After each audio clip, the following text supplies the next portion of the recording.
बातों को विराम देते हैं।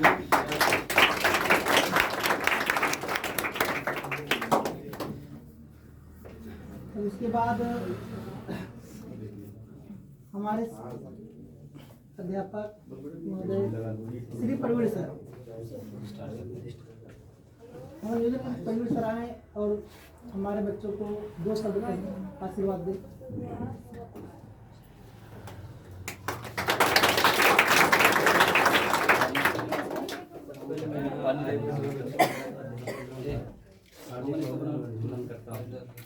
कुछ लोग मुझे जानते हैं, कुछ लोग मुझे नहीं जानते। मेरा नाम सनम कुमार रजक है। मैं जयराम कुमार इंटर कॉलेज में वर्तमान में कार्य। और आप लोग न्यू उपस्थित विदाई समारोह जाने का लुत्फ भी है, तो खुशी का गम भी है। खुशी का गम समझ रहे हैं, तो खुशी घर का ठीक है ना। तो कुछ कुछ हो रहे हैं भी दीजिए दीजिएगा कुछ को, तो भाई जाहिर सी बात है कि कुछ विदा हो रहे हैं। कहाँ चीज़ें होती हैं ना, तो ज़्यादा समय नहीं लेंगे। जो हमारे पास 2-4 शब्द हैं उसको कहेंगे, फिर बाकी विराम देंगे, ठीक है। तो जो भी बताते हैं यहाँ पर उसके लिए। तो देखिए बच्चों की विदाई, लेकिन सारे लोग अभी तक पढ़ाई किए हैं। इस कोचिंग के बारे में बात करें तो लगभग 2020 से चल रही है। जिसकी नींव शायद आप ही नहीं थे, आप हम लोग मिले सर। 4 ही लोग ने इस कोचिंग का नींव रखा था, ठीक है। तो तब से चली आ रही है, हमारी सब ठीक ठाक चल रही है। आपको कोई शिक्षा बेहतर मिल रही होगी, या कोई अध्यापक में कोई कमी होती है तो आपको पर्सनली किसी अध्यापक से भी कह सकते हो कि हाँ इसमें मुझे दिक्कत हो रही है। वैसे तो दिक्कत नहीं होगी, क्योंकि यहाँ पे जितने भी हैं सब एक्सपर्ट हैं। लगभग कह सकते हैं कि ऑलराउंडर बोल सकते हैं, ठीक है। क्योंकि बिना सर है, चाहे जो पढ़ लो, बायोलॉजी पढ़ा देते उसमें ठीक है, बायोलॉजी पढ़ा देते, केमिस्ट्री फिजिक्स पढ़ा देते हैं, टूटी फूटी इंग्लिश भी पढ़ा देंगे, ठीक है। क्लास खाली आपकी नहीं जाने जय सर है। इंग्लिश के तो प्रवक्ता ही है, ठीक है। इंग्लिश के प्रवक्ता ही है, लेकिन उनको मैथ भी आता है, मालूम है कि नहीं। मैथ भी आता है, ठीक है। विकास सर है, स्पेशल मैथ और फिजिक्स, ठीक है। हमारे चौहान सर जी थे, अभी जिनकी बायोलॉजी प्लस केमिस्ट्री है शायद, है ना सर। तो सब एक्सपर्ट ही हैं, तो कोई दिक्कत है नहीं। तो यही कहना चाहूँगा कि अभी तक आपने क्या किया, तो यही कहना चाहूँगा कि अभी तक आपने क्या किया वो मायने नहीं रखना है। अब आपको क्या करना है वो मायने रखता है, ठीक है। अब आपको क्या करना है वो मायने रखता है। जो आपने किया सो किया, आपको घमंड नहीं होना चाहिए, ठीक है। मैंने 8 घंटा पढ़ाई कर लिया, आपको घमंड नहीं होना चाहिए। मैंने 8 घंटा पढ़ाई कर लिया, आपको यही घमंड होना चाहिए कि मैं आगे क्या कर सकता हूँ, आपकी क्षमता क्या है। रामायण सभी ने देखा होगा, गिलहरी को देखा था, पत्थर उठा उठा के ला रही थी, एक बंदर पहुंचा कैसे क्या होगा, तब तो क्या होगा, ठीक है। लेकिन गिलहरी श्री राम के पास गई और बोली ये बंदर ने मुझे धक्का दे दिया, जो भी बात हुई, ठीक है। तो श्री राम ने उनके शरीर पे शायद हाथ फेरा था, कहते हैं वही उंगलियां शायद बनी हुई हैं, ऐसा कुछ है जो हमें सुनने को मिलता है। तो श्री राम जी ने कहा बंदर को बुला करके कि तुम बड़े हो, तुम बड़ा पत्थर ले जा रहे हो, ये छोटी है तो छोटा पत्थर ले जा रहे हो, ठीक है। तुम्हारी जो क्षमता है वो अलग है, इनकी जो क्षमता है ये अलग है, ये अपनी क्षमता के अनुसार। तो आपकी यहाँ से अब ये मायने नहीं रखता कि हम सुना दिए कहानी, यहाँ से मायने ये रख रहा है कि आपकी क्षमता कहाँ तक है। कुछ बच्चों की क्षमता ज़्यादा है, लेकिन कुछ बच्चों की क्षमता कम है, लेकिन कोई किसी से कम नहीं है। तो धीरे धीरे करके आप उस चीज़ को एब्जॉर्ब कर सकते हैं, ठीक है। क्योंकि बूंद बूंद से ही घड़ा भर जाता है, ये नहीं कि टिल्लू लगा के गले भर दो। थोड़ा थोड़ा करेंगे जो बच्चे अपने आप को समझते हैं, नहीं थोड़ा समय भी नहीं, ऐसा नहीं, थोड़ा थोड़ा आप ध्यान दोगे तो आपके पास ज्यादा होगा, ठीक है। तो आपके पास ज्यादा होगा, और जिनके पास ज्यादा ज्ञान हो जाए वो घमंड नहीं करेंगे। जिनके पास ज्यादा ज्ञान हो जाए तो वो घमंड करने की कोशिश नहीं करेंगे, ठीक है। कहते हैं ना अहंकार में इंसान को इंसान नहीं दिखता, अहंकार में इंसान को इंसान नहीं दिखता। अब उससे चला चले जाओ अपना मकान नहीं दिखता।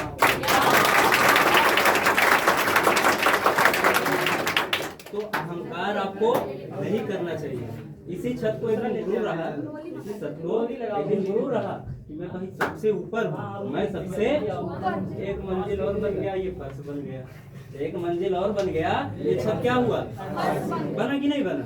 तो भ्रमण करना है, नहीं करना ना। लोहे को देखे हो, लोहे को देखे हो, उसको कौन खाता है? उसके अंदर छिपा हुआ जंग ही खा जाता है। ठीक है, तो आपके अंदर जो अहंकार या घमंड होगा वो निकाल दीजिए। मैंने 8 घंटा पढ़ाई कर लिया, आज मैं नहीं पढ़ूंगा, ऐसा कुछ होना नहीं है। इसीलिए मैंने सबसे पहले कहा कि आपकी क्षमता क्या है, जितनी क्षमता है उस पर ध्यान दो। ठीक है, तो लोहे के अंदर भी अगर घमंड आ गया भाई तो उसे जंग ही खाता है। कौन खाता है? जंग ही खा जाएगा, उसे अपना ही खाएगा, कोई दूसरा तोड़ने वाला नहीं होगा।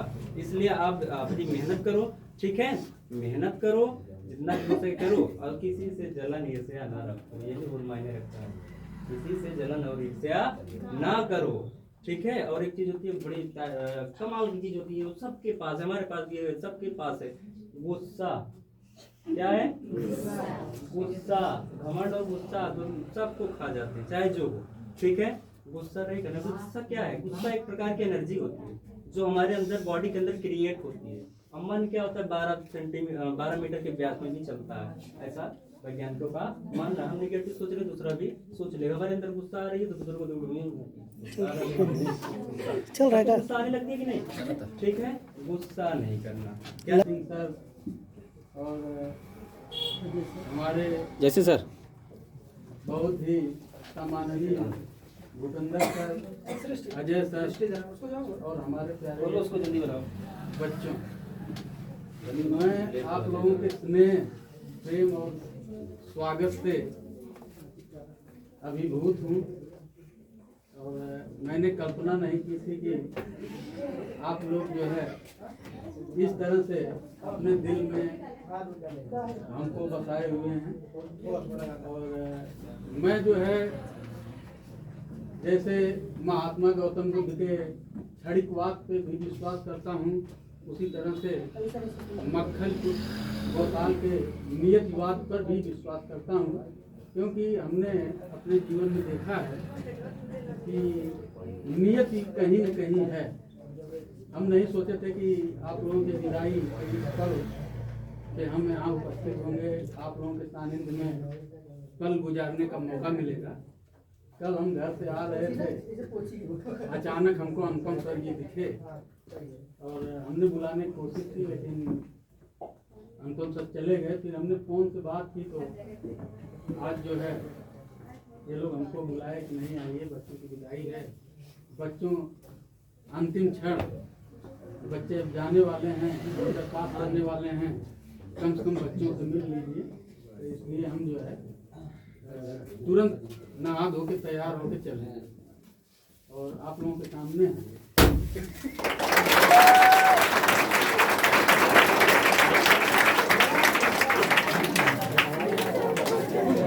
मुझे राई नहीं पाया।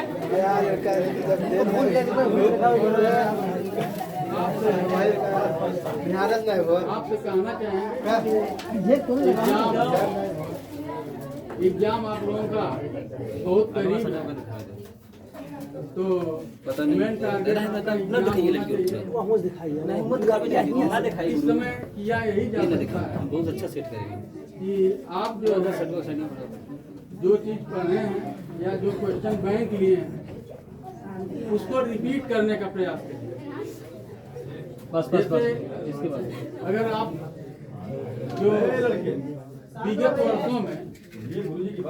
विगत वर्षों में जो प्रश्न पूछे गए हैं, पूरी संभावना बनती है कि उन प्रश्नों को फिर रिपीट किया जाए।